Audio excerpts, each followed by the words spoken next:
Welcome to the Forge, my wanton wildlings. I'm your creepsmith, and I hope you like my work.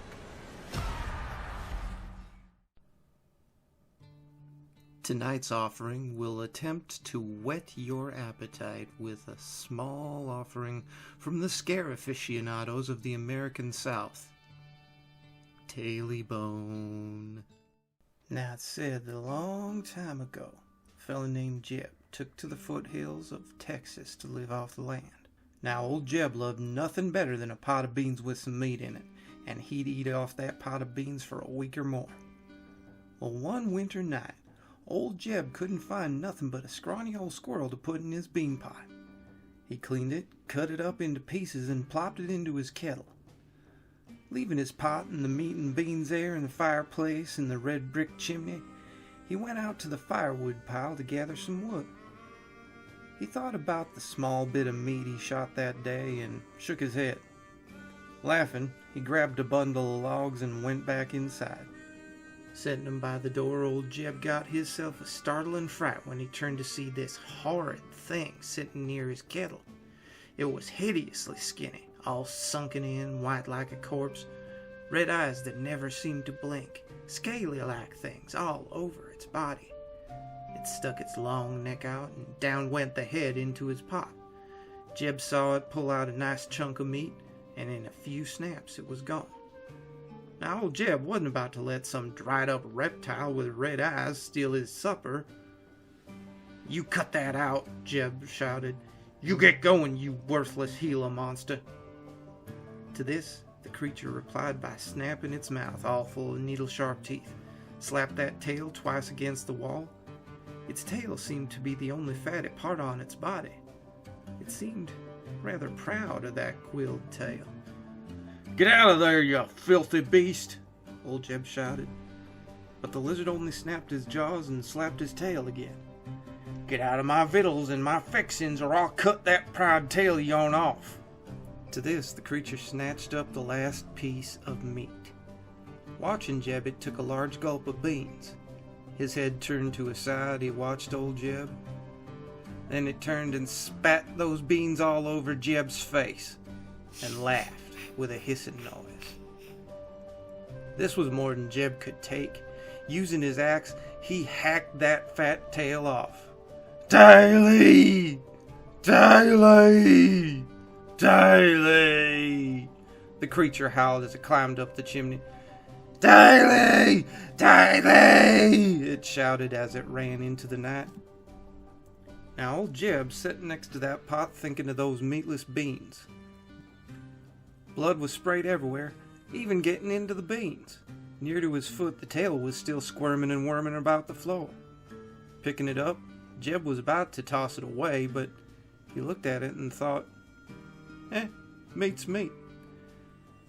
He shrugged his shoulders and used his hunting knife to hack off the spikes, and then plopped that tail right into his pot. He had no idea what that critter was, but he sure thought it tasted pretty good. He cleaned those tail bones clean. After he was done with the meat, he swallowed the bones whole. He loved it that much. It tasted that good. He went right to sleep that night with a belly full of meat and bones. That following day, he shot himself 2 fat squirrels. As he went home, he heard a rustling in the bushes behind him. "Tailey Bone, Tailey Bone, all I want's my Tailey Bone," a voice rasped. Jeb grabbed his axe from his belt. "Who's there?" he barked. "Tailey Bone, Tailey Bone, all I want's my Tailey Bone," it hissed again. "Get, before I cut something off you, you lizard." The noise stopped, and a few seconds later, from further away, the voice came again. "Tailey Bone, Tailey Bone, all I want's my Tailey Bone." That night, Jeff made a huge fire to make sure that critter wouldn't slither down the chimney again. His sleep was broken that night by a scratching sound from his front door. As he sat up, he heard the voice again. "Tailey Bone, Tailey bone. All I want's my Tailey bone. Get before I have your arm as breakfast tomorrow. With that, the critter vanished. Next day went the same as the day before. Jeb was returning home and the critter snuck up behind him.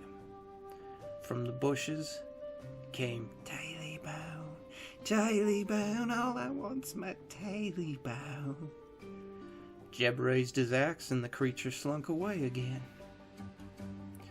Old Jeb was waking that night, except this time he heard a tapping noise from the window above his bed.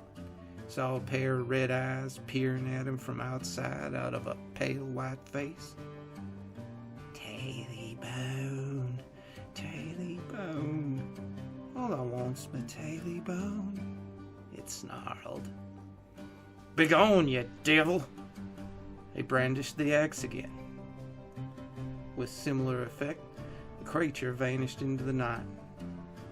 The following day again, as he returned, the creature snuck up behind him. Jeb warded it off with his axe.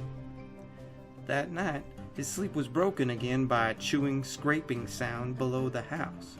From under his cabin came, Tailey bone, all I want's my Tailey bone. Jeb shouted and pounded on the floor until the thing became silent. That morning, Jeb woke to a scratching sound. It was coming from the leg of his bed. Jeb leaned over and saw a hole in the floor. From under his bed came that same familiar voice. Tailey bone, Tailey bone. The reptile's head appeared. Jeb reached for his axe and found it missing. In the creature's grasp was the axe. It flung the weapon across the room. Tailey bone, Tailey bone, all I want's me Tailey bone. It's gone. I ate it, Jeb shouted. Tailey bone, I'll get my Tailey bone. Jeb's screams were heard clear over to his neighbors who lived at the foot of Jeb's hill. Now he went rushing up to see what Jeb was screaming about. He found the front door open wide. Carefully, slowly, he walked into the house. Fearfully, he looked at the hole in the floor. And then he saw a gruesome sight. Jeb laid on his bed with his guts torn wide open. Screaming, he fled the house. It took him several hours to calm himself, but finally he rode his horse down to get to the sheriff. Then as they rode back to old Jeb's place, they saw a plume of smoke in the sky as they neared the cabin. When they reached old Jeb's cabin, they found it burnt to the ground. Only thing remained was that red brick chimney. Now both were a little confused about this. They paced their horses about the chimney, wondering how the fire started. Then a rattling noise came within that chimney. The horses bucked wildly, and from the chimney they heard something that made them run away as fast as they could, and they swore never to go up to that damn cabin ever again.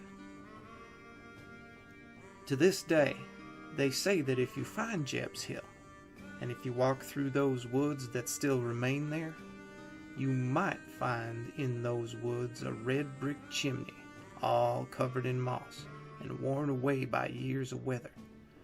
And if you find that chimney, and you listen real careful, you might hear what those two men heard.